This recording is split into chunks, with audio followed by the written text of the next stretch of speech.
অনেক দিন ধরে ডিম দিতে দিতে কোয়েল পাখিগুলো বুড়া হয়ে গেছে, আর ডিম দিচ্ছে না। তাই ভাবলাম থাক বাপু, তোদেরকে আর ডিম দেওয়া লাগবে না, তোদেরকে আজকে আস্ত ভুনা করে খাবো। আসসালামু আলাইকুম, কেমন আছেন সবাই?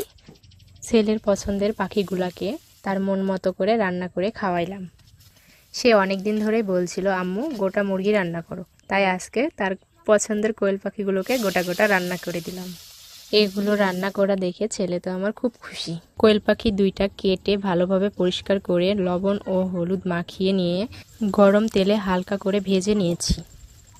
ভাজা হয়ে গেলে এগুলো একটি সাইডে রেখে অন্য একটি কড়াইয়ে তেল দিয়ে পেঁয়াজ কুচি দিয়ে কিছুক্ষণ ভেজে এর মধ্যে আদা রসুন বাটা, হলুদের গুঁড়া, মরিচের গুঁড়া, পরিমাণ মতো লবণ দিয়ে মশলাগুলো ভালোভাবে কষিয়ে নিয়েছি।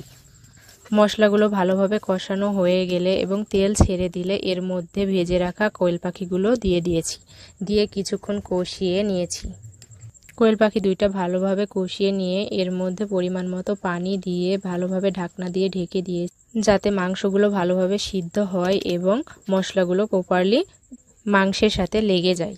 এটা আমি ফার্স্ট টাইম রান্না করেছিলাম এবং খেতেও অনেক সুস্বাদু হয়েছিল।